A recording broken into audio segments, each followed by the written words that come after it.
Good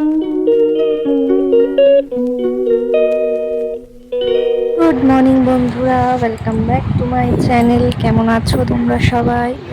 সকাল সকাল breakfast দিয়েই শুরু করছি আজকের ব্লগটা। এই যে আজকে আছে ব্রেকফাস্টে রুটি, দুধ গরম, আর রয়েছে আলুর তরকারি আর কলা। আর আমার জন্য আছে চা।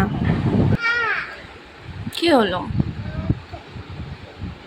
বসো, খেতে হবে তো। বসো। ব্রেকফাস্ট কমপ্লিট হয়ে গেছে, তোমাদের দাদাভাইও দোকানে চলে গেছে, আমি আবার ঝটপট করে কাজে লেগে পড়েছি। আজকে অনেক কাজ রয়েছে। এর আগের দিন তো আমাদের রুমটা পরিষ্কার করেছিলাম, আজকে এই পাশের রুমগুলো পরিষ্কার করব। এই রুমটাতে আমাদের রুমের সমস্ত মানে বেশি জিনিসগুলো এইখানটাতেই আমরা রাখি। এখানে সব শীতের জিনিস টিনিস সবই রয়েছে। আর একটা ইঁদুর দেখো ওখানে নিচে সব কাগজগুলোকে কুচিয়েছে, তো সেগুলোকে সব সরিয়ে দিল, সরিয়ে দিয়ে গেছে তোমাদের দাদাভাই। তো আমি এখন এগুলো সব পরিষ্কার করব। এই ঝুল টুলগুলো একটু পরিষ্কার করে নিচ্ছি সবই। সব কিছু আজকে করতে করতে বেশ অনেকটাই টাইম লেগে যাবে, কারণ 3টে রুম বাকি আছে, বারান্দা, সিঁড়ি, এগুলো সব আজকে কমপ্লিট করে ফেলবো ভাবছি। তো আমি এই পাশের ময়লাগুলো সব ফেলে, ঝুল টুল ফেলে আবার জিনিসগুলো জায়গায় রেখে দিলাম। না, এই জিনিসগুলো কিছুই কাটেনি, নিচে কতগুলো কাগজ ছিল সেগুলোকেই কুচিয়েছিল ইঁদুরে। তো এই রুমটা মোটামুটি কমপ্লিট হয়ে গেছে পরিষ্কার। বিছানার তলাটাও সব কিছু পরিষ্কার করে দিয়েছি। তো এই ময়লাগুলো বাইরে বার করে দিচ্ছি এখন। এই আর অল্প অল্প যেগুলো ঝুল টুল লেগে রয়েছে দরজায়, সেগুলোও সব পরিষ্কার করে নিচ্ছি।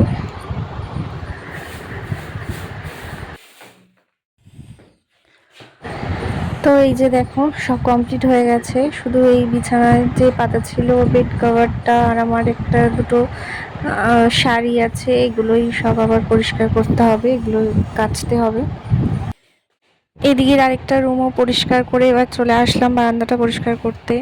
এখানেই মেন আমাদের বিশ্বকর্মা পুজোটা হয় প্রত্যেক বছর, এই বছরও এখানেই হবে। আসলে ব্যবহার না হলে, জায়গা খালি পড়ে থাকলে যা হয় আর কি, নোংরাও যেরকম হয় সেরকম কিছু না কিছু নিয়ে এসে সেই জায়গাটায় রেখেই দেওয়া হয়। জানে কেউ তো এখানে নেই, ব্যবহার হবে না, তাই যা কিছু আনে এখানেই এনে রেখে দেওয়া হয়। আবার হয়তো পুজো টুজো মিটে গেলে আবার হয়তো কিছু না কিছু জিনিসপত্রে ঠিক ভর্তি হয়ে যাবে জায়গাগুলো। তবুও পরিষ্কার তো করতেই হবে, তাই করে নিচ্ছি।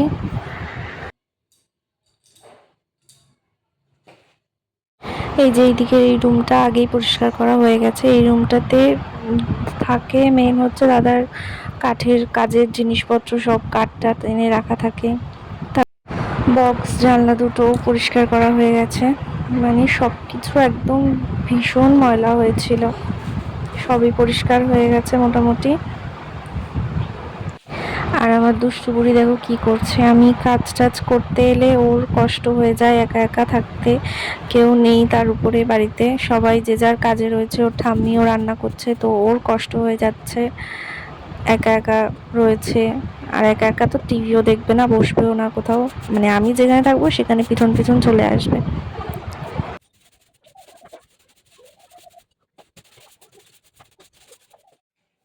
তো ফাইনালি আজকের মতন সমস্ত কাজ কমপ্লিট হলো, সব কিছু হয়ে গেছে। এখন সব কিছু ভালোভাবে ঝাড় দিয়ে বাইরে ফেলে দিলেই আজকের মতন এখানের ঘর পরিষ্কারের কাজ কমপ্লিট।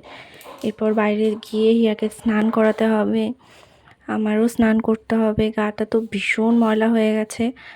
তো যাই, এবার এটা পরিষ্কার করে বাইরে গিয়ে হিয়াকে স্নান করে। ও ভীষণ নোংরা হয়ে রয়েছে, মানে কেউ নেই, কারোর কথাও শুনছে না, জল ঘাটছে, কাদা ঘাটছে ইচ্ছা মতন একদম।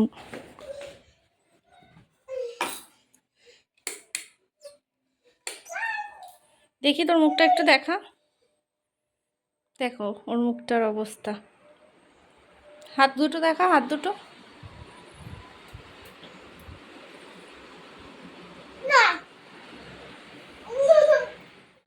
তোমাদের দাদাভাই আজকে বাড়িতে নেই, মার্কেটে গেছে, আসতে এখনও একটু দেরি হবে।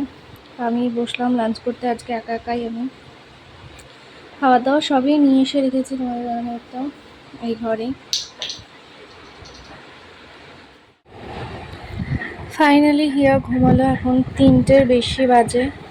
তো অনেক যুদ্ধ করে ওকে ঘুম পাড়াতে হয় প্রত্যেক দিন দুবেলা। তোমাদের দাদাভাই এখনো আসেনি, ওর আসতে এখনো আরেকটু টাইম লাগবে। প্রায় 3:45 বাজে। এই যে তোমাদের দাদাভাই সবে বাড়িতে এলো, এসে খাওয়া দাওয়া করতে বসেছে।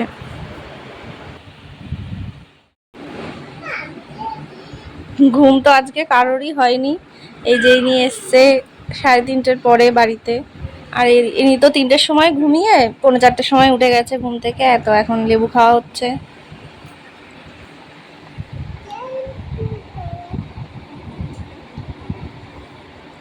টক টক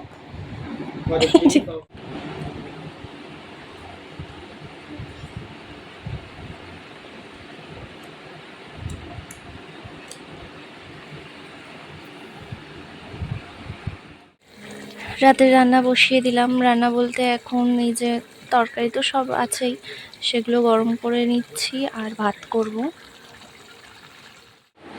তো কাজকর্মে ব্যস্ততায় ভরা আরেকটা দিন কাটলো। তো চলো আজকের এই ব্লগটা এখানেই এন্ড করছি।